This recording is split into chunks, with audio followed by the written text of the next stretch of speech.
Hi friends, എടെക് മീഡിയയുടെ മറ്റൊരു പുതിയ വീഡിയോയിലേക്ക് ഏവർക്കും സ്വാഗതം. ഇന്നത്തെ video MacBook pro early 2011 15 inch. ഇനി ഇതിൻ്റെ മദർ ബോർഡ് എങ്ങനെ നമ്മൾ റിമൂവ് ചെയ്യുമെന്ന് നോക്കാം. ഞാൻ കംപ്ലീറ്റ് ആയിട്ട് ഇത് റിമൂവ് ചെയ്ത് വെച്ചിരിക്കുകയാണ്. വളരെ ശ്രദ്ധയോടുകൂടി വേണം നിങ്ങൾ ഇത് റിമൂവ് ചെയ്യുമ്പോൾ. ഇതെല്ലാം പ്രസ്സിങ് ടൈപ്പാണ് കേബിള്, ഇതെല്ലാം പ്രസ്സിങ് ടൈപ്പാണ്.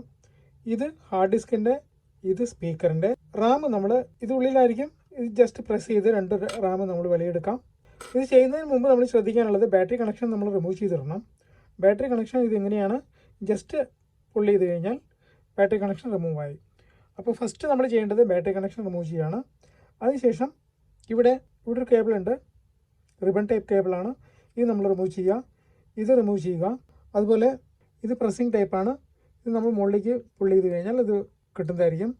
ഇത് ബാക്കിലേക്ക് നമ്മൾ വലിച്ചു കഴിഞ്ഞാൽ ഈ കേബിൾ നമുക്ക് റിമൂവ് ചെയ്യാൻ പറ്റും. ഇത് ഫാൻ്റെ കേബിളാണ്, ഇത് പ്രസ്സിങ് ടൈപ്പാണ്, ഇതും പ്രസ്സിങ് ടൈപ്പാണ്. ഇത് LCDയിലേക്കുള്ള കണക്ഷനാണ്. ഈ LCD കണക്ഷൻ ഇവിടെ ഇത് ലോക്കാണ്. ഇതിലൊരു ക്ലിപ്പ് ഉണ്ടാവും. ക്ലിപ്പ് ഓപ്പൺ ചെയ്ത് കഴിഞ്ഞാൽ മാത്രമേ നമുക്കിത് ഓപ്പൺ ചെയ്തെടുക്കാൻ പറ്റുള്ളൂ. എന്നിട്ട് ബാക്കിലേക്ക് വലിച്ചു കഴിഞ്ഞാൽ ഇത് നമുക്ക് റിമൂവ് ചെയ്യാവുന്നതാണ്. ഇനി ഇത് ഞാൻ വെളിയിൽ എടുത്തിട്ടിരിക്കുന്നതാണ്. ഇത് സ്പീക്കറിൻ്റെ കണക്ഷനാണ്. ഇതിൻ്റെ മദർ ബോർഡിൻ്റെ ബാക്കിലാണ് വരുന്നത്. അപ്പോൾ വളരെ സിമ്പിളാണ്, പക്ഷേ ശ്രദ്ധിക്കണം. നിങ്ങൾ ഓപ്പൺ ചെയ്യുന്ന സമയത്ത് എങ്ങനെയാണ് ഓപ്പൺ ചെയ്യുന്നതെന്ന് ശ്രദ്ധിച്ച് വേണം ഓപ്പൺ ചെയ്യാൻ. അതിനുശേഷം നമ്മൾ ഇതിലെല്ലാം സ്ക്രൂ ഉണ്ട്. ഇത് ഫാനിന് 3 സ്ക്രൂ ഉണ്ട്. ഈ സ്ക്രൂ അഴിച്ചെടുക്കുക. ഇവിടെ 2 സ്ക്രൂ ഉണ്ട്, ഫാനിൻ്റെ 3 സ്ക്രൂ ഉണ്ട്. ഇവിടെ ഒരു സ്ക്രൂ ഉണ്ട്. അതുപോലെ തന്നെ ഇവിടെ നിങ്ങൾക്ക് സെൻട്രലായിട്ട് ഒരു സ്ക്രൂ കാണാം. ഇവിടെ ഒരു സ്ക്രൂ ഉണ്ട്, ഈ സൈഡിലൊരു സ്ക്രൂ ഉണ്ട്, ഇവിടെയും ഒരു സ്ക്രൂ ഉണ്ട്. അപ്പോൾ നമ്മൾ ഈ സ്ക്രൂ എല്ലാം അഴിച്ചു കഴിഞ്ഞാൽ ആദ്യം ചെയ്യേണ്ടത് ഫാൻ റിമൂവ് ചെയ്യുക. ഇവിടെ ഇതൊരു കേബിളാണ്.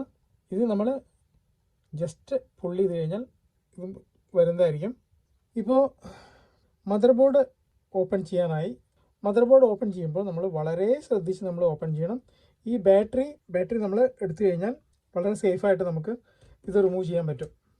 ഇവിടെ നമ്മളിതെല്ലാം റിമൂവ് ചെയ്തു. റിമൂവ് ചെയ്യുമ്പോൾ ഇതിൻ്റെ അടിയിലായിട്ടാണ് സ്പീക്കറിൻ്റെ കണക്ഷൻ വരുന്നത്. അപ്പോൾ അതുകൊണ്ട് വളരെ ശ്രദ്ധിച്ച് വേണം ഇത് റിമൂവ് ചെയ്യണമെങ്കിൽ. ഇതിൻ്റെ അടിയിലായിരിക്കും. ഇതാണ് സ്പീക്കറിൻ്റെ കണക്ഷൻ. ഇത് അടിയിൽ നമ്മൾ കണക്ട് ചെയ്ത ശേഷം വേണം മദർ ബോർഡ് ഫിക്സ് ചെയ്യുമ്പോൾ ഇത് ഫസ്റ്റിലത് കണക്ട് ചെയ്യണം, അല്ലെങ്കിൽ പിന്നെ നമുക്ക് കണക്ട് ചെയ്യാൻ പറ്റില്ല. അപ്പം ഞാനിത് റിമൂവ് ചെയ്തിട്ടിരിക്കുന്നത് കാണിക്കാൻ വേണ്ടി മാത്രമാണ് റിമൂവ് ചെയ്തിട്ടിരിക്കുന്നത്. അപ്പോൾ നമ്മൾ മദർ ബോർഡ് റിമൂവ് ചെയ്തു. മദർ ബോർഡ് റിമൂവ് ചെയ്യുമ്പോൾ ഇവിടെ വേറൊരു കേബിളുണ്ട്, ട്രാക്ക് പാഡിൻ്റെ കേബിളുണ്ട്. ഈ കേബിള് ഇവിടെ വരുന്നത് ഇതിനടിയിലൂടെയാണ് ട്രാക്ക് പാഡിൻ്റെ കേബിൾ വരുന്നത്. ട്രാക്ക് പാഡിൻ്റെ കേബിൾ ഇങ്ങനെയാണ് വരുന്നത്.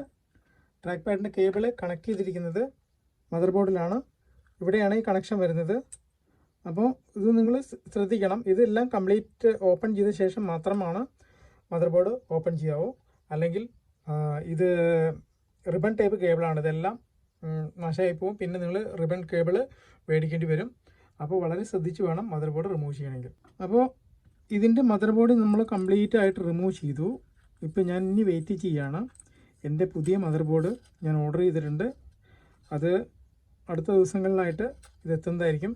അപ്പോൾ ആ മദർ ബോർഡ് എത്തിക്കഴിഞ്ഞാൽ നമുക്ക് പുതിയ മദർ ബോർഡ് ഫിക്സ് ചെയ്തിട്ട് എങ്ങനെയാണ് ഇത് വർക്ക് ചെയ്യുന്നതെന്ന് നോക്കാം. അപ്പോൾ ഇത് വർക്കിംഗ് ഞാൻ പറഞ്ഞല്ലോ, മുമ്പത്തെ വീഡിയോയിൽ ഞാൻ പറഞ്ഞിരുന്നു, ഇത് വർക്കിംഗ് ബൂട്ടല്ല. ഇനി മദർ ബോർഡ് വരുമ്പോൾ എനിക്കറിയില്ല, മദർ ബോർഡ് ഞാൻ ആദ്യമായിട്ട് വാങ്ങിക്കുന്നത്. അപ്പോൾ മദർ ബോർഡ് വരുമ്പോൾ അതിൽ സ്പീക്കർ ബിൽറ്റ്-ഇൻ സ്പീക്കർ ആണോ എന്ന് നോക്കണം, അല്ലെങ്കിൽ നമ്മുടെ പഴയ സ്പീക്കർ ഇതിലുണ്ട്. ഈ സ്പീക്കർ നമ്മൾ കണക്ട് ചെയ്യുന്നത് മദർ ബോർഡിൽ ഓൾറെഡി സ്പീക്കർ ഉണ്ടായിരിക്കും. ഒരു സൈഡിൽ സ്പീക്കർ ഉണ്ടായിരിക്കും. ഇതാണ് മറ്റേ സൈഡിലെ സ്പീക്കർ. ഈ സ്പീക്കർ ഇവിടെയാണ് കണക്ട് ചെയ്യുന്നത്. ഇതിൽ നിങ്ങൾക്ക് കാണാവുന്നതാണ്. ഇവിടെ ഇത് ഞാൻ അഴിച്ചെടുത്തതാണ് സ്പീക്കർ. ഇത് അറിയാൻ പറ്റില്ല, പുതിയ മദർ ബോർഡ് വരുമ്പോൾ അതിൽ സ്പീക്കർ ബിൽറ്റ്-ഇൻ സ്പീക്കർ ആണോ എന്ന് പറയാൻ പറ്റില്ല. അപ്പോൾ ഇത് പഴയ സ്പീക്കറാണ്. അപ്പോൾ ഇതിൻ്റെ കണക്ഷൻ ഇതാണ്. ഇതും നമ്മൾ പുൾ ടൈപ്പാണ്. പുൾ ചെയ്ത് കഴിഞ്ഞാൽ ഇങ്ങോട്ട് ഇവിടെ 2 സ്ക്രൂ ഉണ്ട്. ഇതാണ് ഒരു സൈഡിലെ സ്പീക്കർ, ഇതാണ് മറു സൈഡിലെ സ്പീക്കർ. മറു സൈഡിലെ സ്പീക്കർ വരുന്നത് DVD പ്ലെയറിൻ്റെ അടുത്തായിട്ടാണ് മറ്റേ സ്പീക്കർ വരുന്നത്. അപ്പോൾ മദർ ബോർഡ് എങ്ങനെ റിമൂവ് ചെയ്യുന്നു നമുക്ക് മനസ്സിലായി. അപ്പോൾ ഇനി അടുത്ത പുതിയ മദർ ബോർഡ് വരുമ്പോൾ ഞാൻ ഫിക്സ് ചെയ്യുന്നതായിരിക്കും. ആ ഫിക്സ് ചെയ്യുന്ന വീഡിയോയും ഞാൻ അടുത്ത് തന്നെ എൻ്റെ ചാനലിൽ ഇടുന്നതായിരിക്കും. അപ്പോൾ നിങ്ങൾക്ക് എല്ലാവർക്കും ഈ വീഡിയോ ഇഷ്ടമായെന്ന് കരുതുന്നു. ഇഷ്ടമായാൽ ലൈക്ക് ചെയ്യുക, സബ്സ്ക്രൈബ് ചെയ്യുക, സപ്പോർട്ട് ചെയ്യുക. വീണ്ടും മറ്റൊരു വീഡിയോയുമായി വരുന്നവരേക്കും ഏവർക്കും ഗുഡ് ബൈ.